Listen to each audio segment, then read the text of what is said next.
నమస్కారం.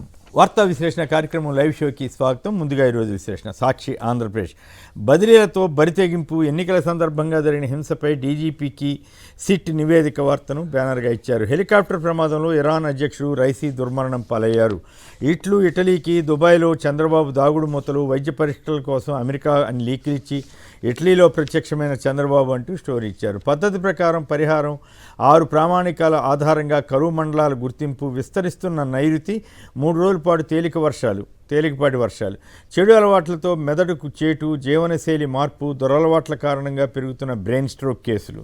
సాక్షి తెలంగాణ కేబినెట్ సమావేశంలో కీలక నిర్ణయాలు, సన్న వడ్లకు 500 రూపాయల బోనస్, అలాగే సోనియా గాంధీని తెలంగాణ ఆవిర్భావ కార్యక్రమానికి ఆహ్వానించాలని, కాళేశ్వరం మరమ్మతులు వంటి పలు కీలక అంశాలపై రేవంత్ రెడ్డి మంత్రివర్గం నిర్ణయాలు తీసుకుంది. బెంగళూరు రేవ్ పార్టీలో తెలుగు రాష్ట్రాల ప్రముఖులు అంటూ మరో వార్తనిచ్చారు. స్కూళ్లలో కూల్ డ్రింక్స్ ఇవ్వొద్దని WHO మార్గదర్శకాలు జారీ చేసింది. బీజేపీ అభ్యర్థుల్లో 4వ వంతు ఫిరాయింపుదారులేనని, పోటీ చేస్తున్న 435 మందిలో 106 మంది వలస పక్షులేనంటూ స్టోరీ ఇచ్చారు. ఈనాడు ఆంధ్రప్రదేశ్ యథాప్రకారం ఇప్పటికీ కూడా వాళ్ళ వైఖరి మార్చుకోకుండా వైసీపీపై బుర్ర జల్లుతూనే వార్తలు ఇస్తున్నారు. ఎన్నికల అనంతరం మలనలపై సిట్ నివేదిక అంటూ అందులో సైతం వైసీపీకి వ్యతిరేకంగానే కథనాన్ని ఇచ్చారు. 5వ విడతలో 59% పోలింగ్ అయింది.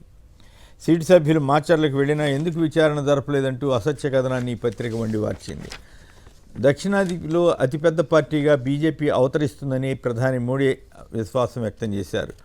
రాష్ట్రానికి తుఫాను ముప్పు లేదని వాతావరణ నిపుణులు అంచనా వేస్తున్నారు. ఈనాడు తెలంగాణ తడిసిన ప్రతి గింజను కొంటామని, రూపాయికి తగ్గకుండా మద్దతు ధర చెల్లిస్తామని తెలంగాణ కేబినెట్ నిర్ణయించింది. హైదరాబాద్లో ఫైనాన్స్ సంస్థ 200 కోట్ల మేర మోసం చేసింది. మంచి రోజులు మళ్లీ వస్తున్నాయని, మోడీ వెళ్ళిపోతున్నారని ఢిల్లీ సీఎం అరవింద్ కేజ్రీవాల్ వ్యాఖ్యానించారు. తెలంగాణ వర్సిటీలు అవినీతికి చిరునామాగా మారాయని, అక్రమార్జనపైనే కొందరు వీసీలు దృష్టి సారించారంటూ వార్తనిచ్చారు. నమస్తే తెలంగాణ వడ్లు కొనే బాధ్యత కలెక్టర్లదే, సన్న వడ్లు పండించే రైతులకే 500 బోనస్ అంటూ తెలంగాణ కేబినెట్ నిర్ణయించిన వార్తనిచ్చింది. మరో హామీని తొంగలో తొక్కినట్టే కాంగ్రెస్ బోనస్ పెద్ద బోగస్ అంటూ అన్ని రకాల వరి ధాన్యానికి బోనస్ ఇస్తామన్న కాంగ్రెస్ మాట తప్పితోందంటూ ఈ పత్రిక కథనాన్ని ఇచ్చింది. వెలుగు లిక్కర్ స్కామ్ కేసులో జూన్ 3 వరకు కవితకు జ్యుడిషియల్ కస్టడీని పొడిగించారు. వాహనం లోయలో పడి 19 మంది మరణించారు ఛత్తీస్గఢ్లో. ఆంధ్రప్రభ దిశ మనదే, లోక్సభ స్థానాల్లో డబుల్ డిజిట్ స్థానాలు పక్కా అని సీఎం రేవంత్ రెడ్డి అన్నారు. అవి డేంజరస్ డ్యాములే, తాత్కాలిక రిపేర్లతో సాగునీరు ఇస్తామంటూ రేవంత్ మంత్రివర్గం నిర్ణయం తీసుకుంది. కోవాక్సిన్తో దుష్ప్రభావాలు, అధ్యయనంలో ప్రమాణాలేవంటూ ఐసీఎంఆర్ డైరెక్టర్ లేఖ. వార్త విత్తనంపై అక్రమ పెత్తనం, లక్కీ డ్రా పేరుతో సీడ్ చీటింగ్, రైతులను ముంచుతున్న విత్తన సంస్థలంటూ స్టోరీ ఇచ్చారు.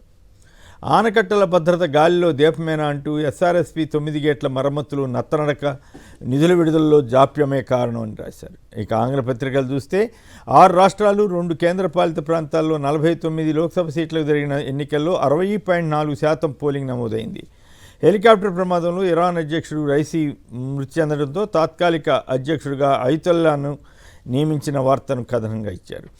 పశ్చిమ బెంగాల్ సీఎం మమతా బెనర్జీ హిందువులను టార్గెట్ చేశారని ప్రధాని మోడీ ఆరోపిస్తున్నారు.